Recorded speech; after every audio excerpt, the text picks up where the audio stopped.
Bonjour, aujourd'hui dans cette vidéo je vais vous montrer comment faire un macaron en pâte fimo, donc comme ceci. Donc là il a été un petit peu aplati et tout, donc ça rendra pas exactement comme ça, mais c'est pour vous montrer vaguement la forme d'un macaron. Donc là vous voyez qu'il y a un effet paillette.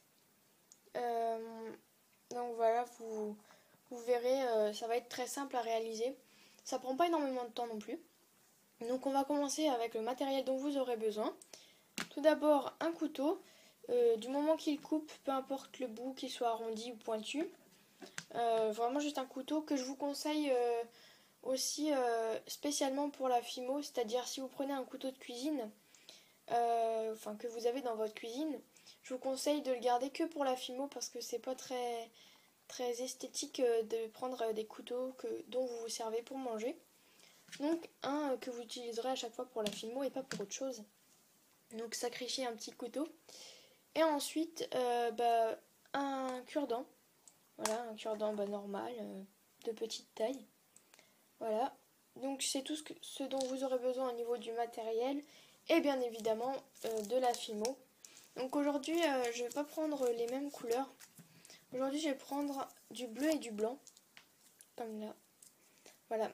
Donc c'est des softs et non des effets paillettes comme il pourrait y avoir ici. Vous voyez c'est marqué Effect. Le violet Effect paillettes. Là on les voit bien.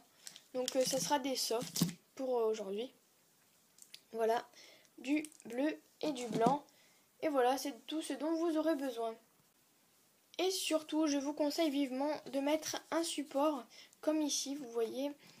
C'est pour éviter donc que le meuble ou le support où vous vous mettez soit abîmé. Parce que la pâte fimo, c'est comme de la pâte à modeler un petit peu. Et ça fait vraiment, ça colle et tout. Donc je vous conseille de mettre un support comme ici. Du papier journal, n'importe quoi.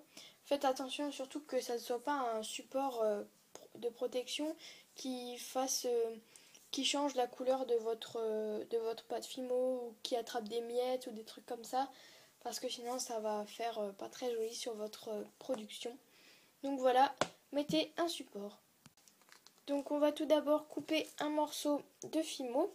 Donc vous allez le malaxer, etc. jusqu'à temps que ça devienne un petit peu mou et que ça ne fasse plus qu'une boule. Donc voilà, vous allez le chauffer un petit peu. Voilà, vous pouvez changer de main, faire vraiment tout pour que ça chauffe et que ça devienne assez mou. Vous allez voir hein, par rapport à là, il faut que ça devienne vraiment assez mou.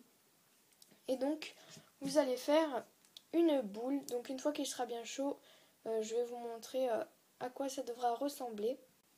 Voilà, donc une fois que vous avez fait une boule bien ronde, bien lisse et que votre pâte est bien chaude, ce que vous allez faire en fait, donc il faut que la boule soit à peu près de cette taille là. Je sais pas à quoi je pourrais vous comparer ça. Oups. Voilà. Éviter d'emporter le couvercle. Vous voyez la taille du macaron. Oups. Taille du macaron par rapport à la boule, il faut que ça soit un petit peu plus grand. Pourquoi? Et bien tout simplement, on va prendre donc la boule. Donc vous allez la poser sur votre support et vous allez appuyer pour faire une surface plus ou moins plane et assez fine. Donc voilà. Donc vous la platissez des deux côtés pour avoir une surface plane des deux côtés. Et après vous allez mettre donc cette partie de côté. Donc moi cette partie ça va correspondre à la partie rose. Ici voilà. Et donc maintenant on va s'attaquer à faire le haut et le bas. Donc pour ça on va utiliser la pâte fimo couleur bleue. Alors une fois que vous avez vos trois parties, donc c'est-à-dire les deux boules écrasées d'une même couleur et l'autre boule plus fine écrasée d'une autre couleur.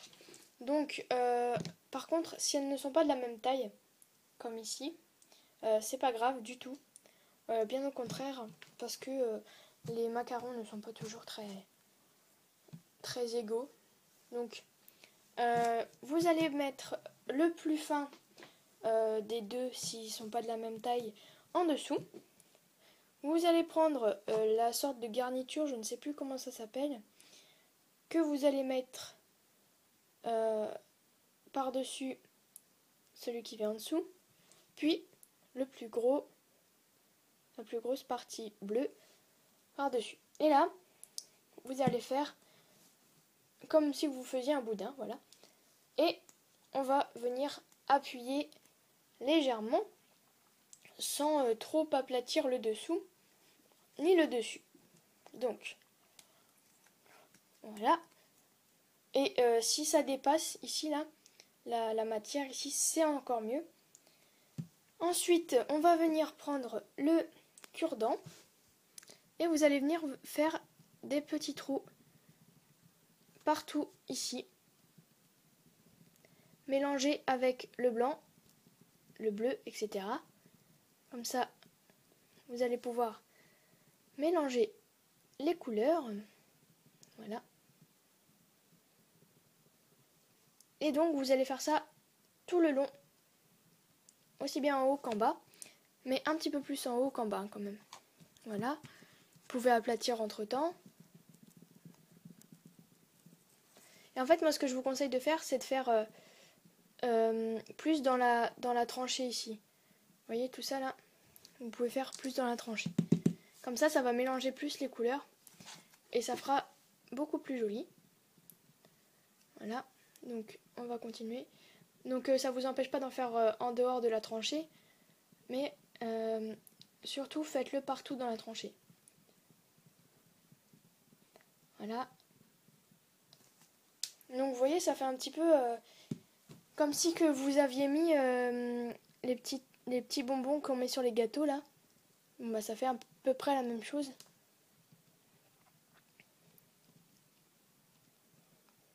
Voilà.